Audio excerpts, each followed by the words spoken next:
Hi everyone, my name is Anish Kumar और आज हम बात करेंगे various ways available to treat any disease और डिसऑर्डर। मतलब कि जो भी कोई बीमारी है या किसी को कोई प्रॉब्लम है उसको ठीक करने की क्या क्या तरीके हो सकते हैं, ठीक करने के लिए क्या क्या पद्धतियाँ हमारे पास अवेलेबल हैं। तो जैसा कि आप जानते हैं कि कोई इंसान यदि बीमार पड़ता है तो वो सबसे पहले जाता है डॉक्टर के पास और वो ज़्यादातर एलोपैथिक मेडिसिन ही लिखते हैं, क्योंकि एलोपैथिक डॉक्टर के पास ही जाते हैं। तो सबसे पहला तरीका जो है किसी इंसान को ट्रीट करने का वो है एलोपैथिक मेडिसिन।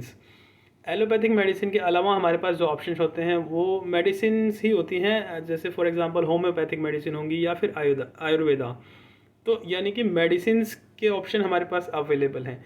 इसके अलावा जो लोग मेडिसिन नहीं लेना चाहते हैं तो फिर वो कुछ ऐसी चीज़ें इस्तेमाल करते हैं, फॉर एग्जांपल जैसे कि न्यूट्रिशनल चेंजेस, अपनी डाइट में बदलाव करने की कोशिश करते हैं। और न्यूट्रिशनल चेंजेस करने से बहुत ही बेहतर रिजल्ट मिलते हैं, डेफिनेटली मिलते हैं। क्योंकि कुछ लोग भरोसा नहीं करते हैं कि न्यूट्रिशन चेंजेस से कुछ चेंजेस हो सकते हैं। इसका एक अच्छा सा एग्जांपल देता हूँ। जैसे फॉर एग्जांपल किसी दिन आपने कुछ चीज़ खा ली जो कि डाइजेस्ट नहीं हो पा रही है, या फिर किसी दिन आपने कोई ऐसी चीज़ खा ली जिससे कि आपका मतलब आपका डाइजेशन को ज़्यादा ही फास्ट हो गया है, तो आपको बार बार जाना पड़ रहा है फ्रेश होने के लिए। तो यानी कि खाने का हमारे शरीर पे बहुत ही तेज असर पड़ता है। जैसा कि दवाइयों का तो पड़ता ही पड़ता है, खाने का भी असर बहुत तेज पड़ता है। तो यानी कि न्यूट्रिशनल चेंजेस की वजह से भी हमारी बॉडी पर डेफिनेटली असर दिखेंगे। तो जो दूसरी पद्धति है वो न्यूट्रिशन है। इसके बारे में हम आने वाली वीडियोस में डिटेल में बात करेंगे। तो सबसे पहला जो रहेगा वो मेडिसिन, हम बात करेंगे एलोपैथिक मेडिसिन की। वेरियस एलोपैथिक मेडिसिन जो भी अवेलेबल है उन पे हम डिटेल में बात करेंगे। दूसरा रहेगा न्यूट्रिशन। न्यूट्रिशन पे भी हम डिटेल में बात करेंगे, क्योंकि न्यूट्रिशन बहुत इंपॉर्टेंट है हमारे शरीर की ग्रोथ के लिए, और उसके मतलब जो भी उसमें बीमारियां हैं उसको ठीक करने के लिए भी न्यूट्रिशन का बहुत ही ज़्यादा इंपॉर्टेंट रोल है। इसके अलावा जो एक बहुत ही महत्वपूर्ण चीज़ है वो है एक्सरसाइज।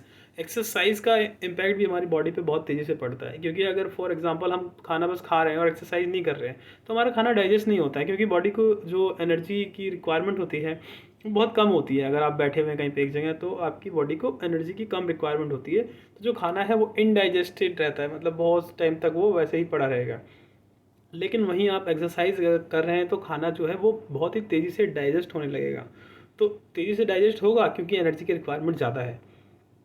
तो एक तो ये है कि एक्सरसाइज बहुत ही ज़रूरी है शरीर को ठीक रखने के लिए। और जितनी भी मेटाबॉलिक एक्टिविटीज़ हैं तो उसको फास्ट करने के लिए एक्सरसाइज बहुत ज़रूरी है। तो इस पर भी हम फोकस करेंगे कि डिफरेंट डिफरेंट टाइप्स की एक्सरसाइज, कौन कौन सी टाइप और कितनी एक्सरसाइज की ज़रूरत होती है आपको, और जितने भी कंपोनेंट्स हैं हमारी बॉडी में वो सबसे पहले कौन सा डाइजेस्ट होता है, for example protein, carbohydrate, fat, तो इनका बॉडी पे क्या असर पड़ता है और एक्सरसाइज से क्या आपको रिजल्ट्स मिलते हैं।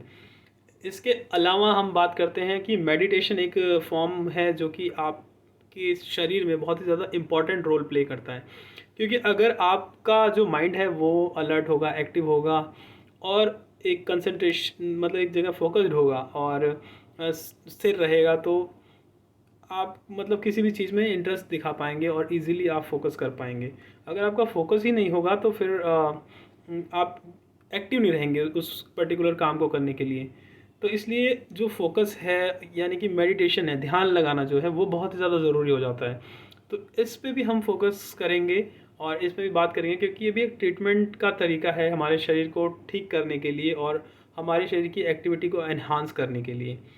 और तीसरा सॉरी जो लास्ट पॉइंट है, पांचवा पॉइंट मैं डिस्कस करूँगा कि भाई लाइफस्टाइल किस तरह का होना चाहिए, कैसे लाइफस्टाइल चेंजेस करने से आपके शरीर में भी चेंजेस आते हैं, आपके एनवायरनमेंट में भी चेंजेस अगर होते हैं तो आपके शरीर पे उसका क्या प्रभाव पड़ता है। तो दोनों है, लाइफस्टाइल यानी कि आप खुद अपने शरीर को और अपने अपने लाइफस्टाइल को चेंज कर रहे हैं, और दूसरा आप अपने एनवायरनमेंट, आसपास के एनवायरनमेंट को चेंज कर रहे हैं। मतलब आप वैसे चेंज तो नहीं कर पाएंगे, लेकिन आप एक प्लेस से दूसरी प्लेस पे जा करके एनवायरनमेंट को चेंज कर सकते हैं। तो उसका भी आपको बहुत ही ज़्यादा अच्छा रिजल्ट देखने को मिल सकता है। फॉर एग्जांपल जैसे आप शहर में रहते हैं, वहाँ पे बहुत ज़्यादा शोर होता है, तो आपको थोड़े टाइम के लिए गांव चले जाना चाहिए जहाँ पे आपको शांति मिलेगी। या फिर अगर आप गाँव में रहते हैं तो थोड़ा ज़्यादा सन्नाटा रहता है, तो कुछ टाइम के लिए आपका शहरों में आना ठीक रहेगा। तो इस तरह से लाइफस्टाइल चेंजेस करने से भी काफ़ी असर पड़ता है।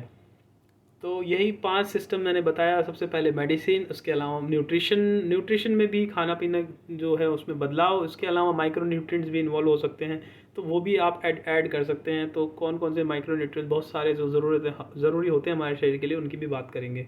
एक्सरसाइज, इसके अलावा हमने बात करी, मेडिटेशन की बात करी और लाइफस्टाइल चेंजेस की बात करी। तो इन सब चीज़ों को हम बहुत ही डिटेल में एक्सप्लेन करेंगे, समझेंगे, जानेंगे। तो इस वीडियो में हमारे साथ, इस सीरीज़ में हमारे साथ जुड़े रहना। तब तक के लिए बाय बाय, टेक केयर, जय हिंद।